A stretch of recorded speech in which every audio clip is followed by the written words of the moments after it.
had nothing. I had no money. I was broke. I was in so much debt, and my credit cards were maxed out.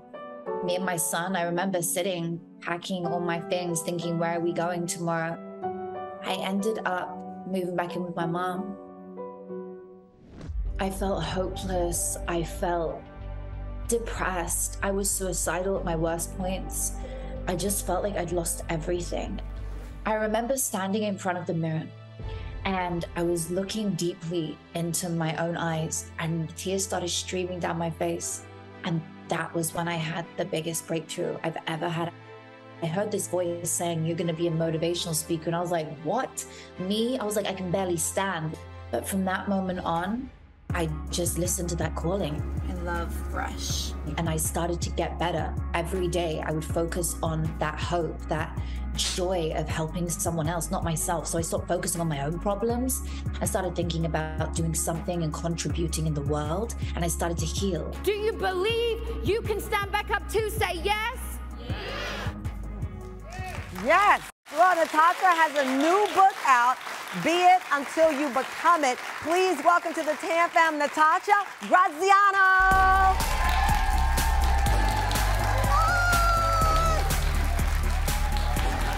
Welcome, come on over here. Hi. Hello. How are you? Hello, welcome. Have a seat. Okay, of course I want to talk about the book, but we have to talk about the outfit. Yeah? So you're like, I am manifesting what today? Awesomeness, somebody just said. Awesomeness, yeah. I am manifesting empowerment. Empowerment. Yeah, feeling empowered. I agree. That is a very powerful outfit, and you come out. I've just listened to everything that you said. The book is phenomenal, but I want to go back to that moment where you said a voice told you that you could be this motivational speaker. Do you think it was an epiphany? Did you see it as a spiritual thing? What was that voice? You know, the voice was just something within me. It was something inside of me that just said, there is something greater for you. It was almost an audible voice. It was just something that I could feel in my body. It's so hard to explain other than it was visual and audible. And I knew I have to listen to this. Was it your conscience? Because I mean, I believe that we all hear something, right? We feel it, we hear it.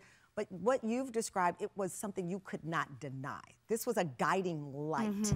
There was no way of denying it. It was like that light that you see every day. And in your darkest times, it's hard to see hope. It's hard to see light, right? So in that moment, I saw hope. I saw light, and I thought, if I deny this, I'm gonna just continue the way I am. Right. And I'm not gonna get out of this. So I'm gonna fall into it. I'm gonna lean into this feeling and see what happens. Right, you also talk about, it's not just about positive thinking. You know, I said at the beginning of the show, think about something you want, think really, really hard.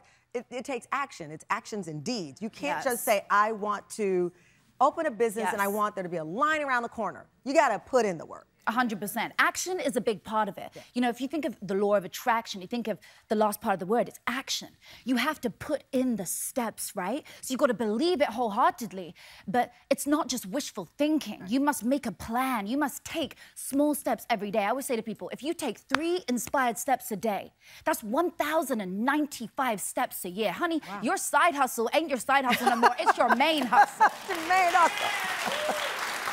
You know, you add a very modern approach to your messaging, because at the end of the day, we know that this is not a new message, but it never gets old, because people are trying to figure out how to have the happy life they want. They want what they've dreamt of in their quietest moments, and you use this modern way to approach people. Absolutely. I believe that we are the creator of our own destiny, of everything around us. If we believe it wholeheartedly and we take steps towards it, it will become us. It's all about, as the book says, be it until you become it. Right. But, you know, that is the opposite of fake it until you make it. 100%. Girl, I'm not about fake it until you make it. I don't even like that term. That's why I came up with be it until you become it. Right. I love that. And you also do, you created MBS, Meditational Behavioral Synchronicity. What is that? So the MBS method is a deep guided meditation rooted in neuroscience, which activates ancient breathing techniques, modern day neuroscience together, all in a 15 minutes exercise. They call it 3 years of therapy in 15 minutes. It helps you to just bang straight through to the core, get rid of that main limiting belief that is blocking you from ultimately achieving your goal. Wow, okay, when we come back from the break, I want more on this. 15 minutes, we can learn to do this. Oh, but yeah. also, I love the part of your story where at some point you had to look at your own personal life and decide if you were ready to manifest love, a new relationship. When Natasha manifests the man of her dreams, and less than 6 months later, they were married. When we come back, how she did that, we'll talk with her and her husband, Michael, after the break. January the 2nd, 2021. This gorgeous man with beautiful floppy hair, tan skin, in his 40s, held me and Rio in his arms. He kissed Rio and said, "I love you." He kissed me and he said, "I love you." We had only been together a short time, but it all felt so right. He was the one. He fell deeply in love with me, and within a few weeks we knew we'd be a happy family all together. It was true love. It was magical. And it all came true. I'm blushing. Welcome back, Tampa. We're live, and today we're talking about the law of attraction, the power of positive thinking and manifesting our destiny. My guest, Natasha Graziano, a motivational speaker and life coach, practices what she preaches. She says through visualization, journaling, and meditating, she's been able to find success, and most recently, the love of her life in less than 6 months. Her husband, Michael, is here with us as well. All right. So, Natasha, January 2021, you were hosting a weekly Law of Attraction room on Clubhouse, a popular app where kind of people would come on, and I've been on a couple of their sessions. And then you had someone say or ask you, "Do you have love?" That was the question posed to you. How did you process the question, and did that take you aback? You know, it really did, Tamron. It really shook me up. I was like, boy, I've been single for a few years. I've been helping everybody else find love. But what about me? Right. Like, why am I not taking care of me, right? We, ourselves, are the #1 most important thing in our own lives. So it kind of shook me up and made me go, hey, I want to manifest the one. I want to show people how they can do it too. In that instant, that was a flood of emotion in that for you. moment right there, I knew it's time for me to find the one and use my platform to show others how they too can find the one. Had you thought before then about what the one was, right? Did you have a list of what the one, I mean, reading your journal. Oh yeah, I knew. Oh, you knew. Oh, I knew. Okay, okay, Michael, you're on the hot seat. So what was the list? I wrote a list of 100 things I wanted in my gut. 100? 100. It was like 10 things he would look like, 10 things we'd do together, 10 things that he would feel for me. It was every kind of detail.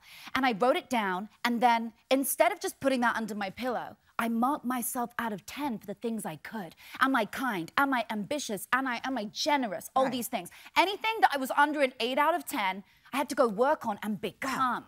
Okay, so Michael, you were on that call. I was minding my own business on the other side of the world. On the other side of the world. And some beautiful woman comes and DMs me on Instagram. And I was like, wow, she's interesting. I totally slid into the DM. How did you know to slide into his DM? How did you? Well, I just knew, like, I am just, I heard his voice and I went, that's the one. It was like, I heard his voice and I just went, that's the guy. Even though I didn't know what he looked like. Then I tap on his name, I see his face, I see palm trees, and I'm like, oh no, that's a transatlantic move. You asked the question, Michael, what made you ask her that question? Well, I was just minding my own business, like I said, and she came in and DM'd me. Yeah. And she said, I'd love to have you on my podcast. Right. So I go on her podcast, we speak for about 40 minutes, and then we never got off the phone with each other after that.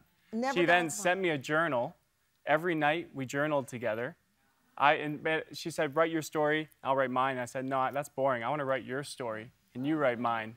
And then we'd meditate every single night, and we just never got off the phone with each other. Without having seen each other in person? Never. No. You see, we both believed in this core thing, and it's about lighting other people's candles, right? So we both believed and knew that if we were to go out every day together as a couple, if we were to unite and light somebody's candle every day, that person will go home and light the next person's candle. And then the next person will light the next person's candle, and you light an infinite number of candles and light people's day up just from one simple deed, like smiling at a stranger. The same way you can delight somebody's world by just blowing out their candle, by saying something a bit negative to them or putting them down. So we both had the same ethos and method. And I said, let's push this out there. Let's get this candle. But Michael, you were just minding your own business. So, As you've told me twice. So that's the thing. She was manifesting me, and I felt this magnetic pull toward her. I couldn't even explain it. I couldn't get my mind off of this woman I met online. Like, what's going on? What is happening to me?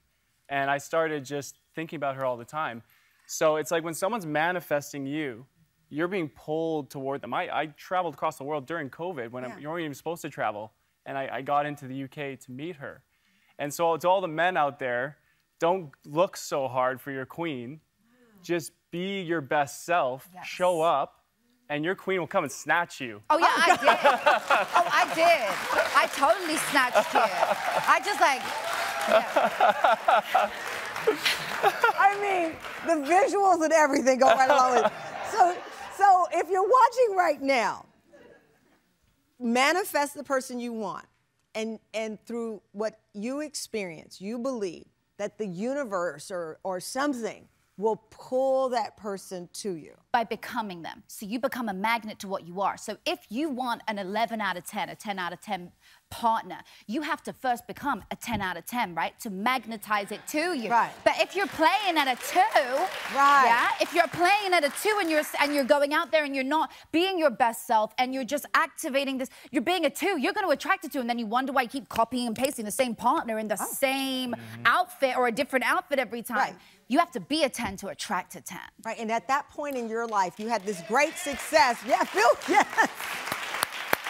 So, Natasha, at that point, you'd had the success, but you had to reset yourself personally. 100%. To be the 10 to attract the 10. How long have you been together now? A year and a half. A year and a half. Yeah. We got married on Clubhouse. Yeah, we did. You got married on the app? Oh, yeah. 27,000 people showed up to our wedding. Ja Rule was one of my best men. We had the craziest lineup of best men. Ja Rule, John Assaraf from The Secret, Michael Beckwith. We had the dopest lineup. Look at this. So this was our wedding. This was the real wedding. That's the picture I saw. So my grandma's been donating to the church for 30 years. And finally, she called in a favor. They opened it up just for us to do the wedding. Wow. And then the day after, we did it on Clubhouse as well. It was beautiful. So now, does it feel real? I mean, when you manifest things, and we're talking about a lot of things that I think people might say, okay, sure, yeah, I mean, she's beautiful. He went on her Instagram. He saw she was hot. She looked him up.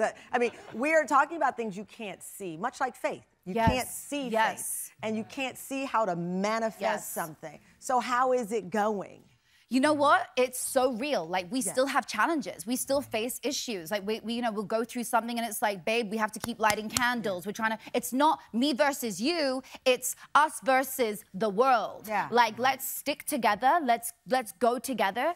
But yeah, it's beautiful. I think when you live in your dream, you know, it never feels real, does it? Because you keep moving the goalpost to the next thing, right? Yeah. You keep moving the goalpost. So it's like, okay, what do we want to do next together? We want to do this. We want to do that.